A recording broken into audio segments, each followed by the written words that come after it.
Yo, what's up mga kaibigan? So for today's video, magkakabit tayo ng car seat cover. Okay, so nabili lang natin siya sa TikTok. Yan, so sa halagang 500 plus. So sa description box, ilalagay ko na lang dyan kung saan ko ito nabili. Okay, sa TikTok lang yan. Okay, buksan na natin. A few moments later. Okay, so bubuksan natin kung ano laman niya kasi ang in-order ko, dalawang seat cover, syempre, isa sa driver, isa sa katabi ng driver, yung passenger, and then pati sa likod. Okay, so ito yung mga laman niya. Titignan natin. Yan. Okay, so ang kasama nito, guys, ito, titignan natin. Ito ay, yan. Ito yung para sa, yan, harap at likod. Ay, ito pala yung sa driver, ayan. Yung lusutan niya yung sa may ulo. Okay, and then, ito naman yung sa, ito yung mga, yung sa head. Okay. So, yan, may manual siya. Maliit lang. Paano paglalagay. Yan, makikita nyo naman. Okay. Sunod natin, ito yung mga pangsabit sa ilalim. And then ito yung sa likod na, sa yan, mga passenger natin sa likod. Okay? So yan, kompleto naman. Tara, ikabit na natin siya. 1 hour later. Yan, so ikakabit natin siya dito. So papakita ko muna sa inyo yung aking seat, kung ano itsura ng mga upuan ko. Ayan. Kita niyo naman nangingitim na, 'di ba? So nililinis ko naman 'yan, kaso mga nangingitim ulit. Okay, so ganyan ang itsura niya pag walang seat cover. Yan, may mga konting ano na rin, pero hindi naman siya punit. Parang naiipit, kakaupo siguro, ganyan. Yun, yung isa dun, oh, medyo maitim na, ayan. So, kaya kailangan natin talaga magkabit ng seat cover para maging presentable naman yung ating sasakyan, okay? Kasi nga, luma na itong sasakyan natin. Siyempre, kailangan natin siyang ayusin at pagandahin, okay? So, yung sa likod naman, eto, o yan, kita nyo, diba? Yan. Oh, diba? Ang itim na niya. Tapos may mga ganto-ganto pa, ay mga itim-itim na 'yan, oh. Kahit kuskusin mo siya ng na Scotch Brite, di talaga siya natatanggal. Kahit linisin mo na siya. Although malilinis naman siya, kaso sa mga sumunod na araw, madumi na naman siya ulit. Nagkakaroon ulit siya ng mga itim-itim. Okay, so ang solusyon ko diyan, ikabit na natin tong seat cover natin. Okay? Later. Yan. So, una ka natin ikakabit ngayon, yung sa ulo muna. Ayan. Yan. So, iba kasing klase yung upuan ko eh. Hindi ko alam kung anong tawag dito, basta ganyan. Merong isang klaseng upuan, yung ganito.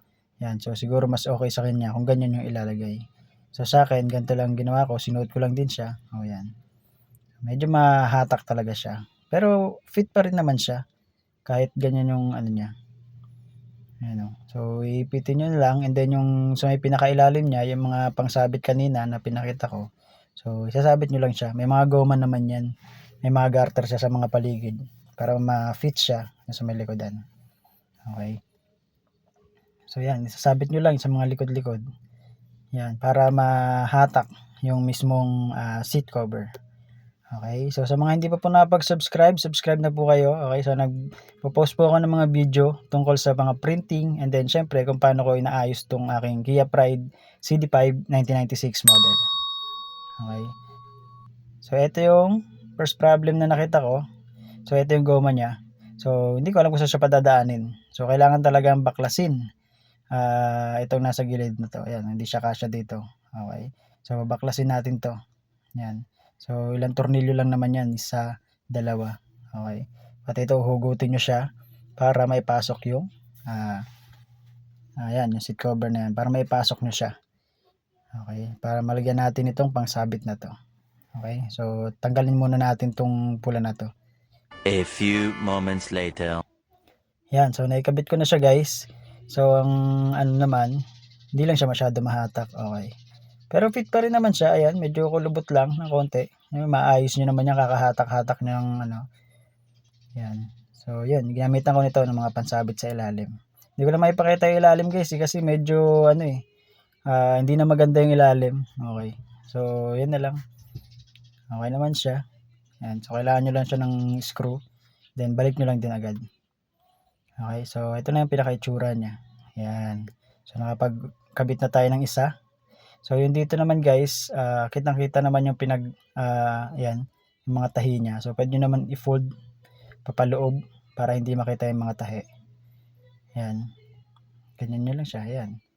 And then kung meron kayong mga kagaya ng ganito na pwede nyo ilagay dito para headrest ba tawag doon? Parang ganun.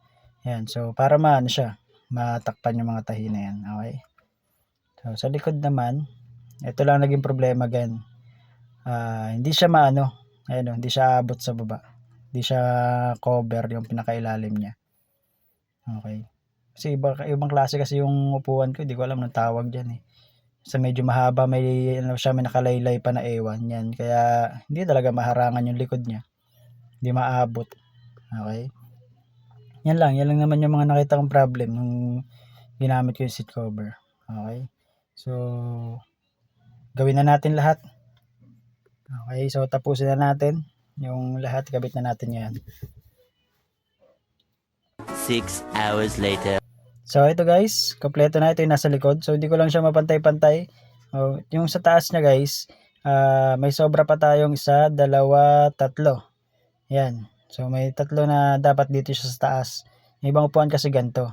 Okay, so sa akin kasi hindi siya ganoon. Wala siyang ganoon, wala siyang gantong lagayan sa likod ng mga ano, yan yung passenger. Kasi wala talaga siya. Wala talaga siya nakalagay na ganoon. Kaya ito, sobra tong 3 na to. Hindi ko alam saan ko gagamitin to. Okay, at least may sobra pa tayo, meron tayong extra. Pag nasira yung dalawa. Okay? So, yun lang yung kagandahan. And then yan. Tingnan niyo na lang oh. Dito, di ko talaga siya mapantay-pantay. Ewan ko nga ba kung ako yata mali. Okay, hindi ko lang siya mahatak ng maigi. Okay, so ganyan yung pinaka-itsura niya. Yan, pagka nakakabit na pati sa likod. So, para sa akin okay naman siya. Yan. Medyo presentable naman siya tignan. Kumpara naman yung kanina, di ba? So, makita nyo kanina yung mga itsura ng upuan ko versus ngayon. Mas okay naman siya tignan. So, that's all for today guys. No? So, maraming salamat sa mga nanood. See you in the next video. So, yung mga next project natin, gagawa natin ng video. Okay? So, maraming salamat sa nanood. See you in the next video. Bye!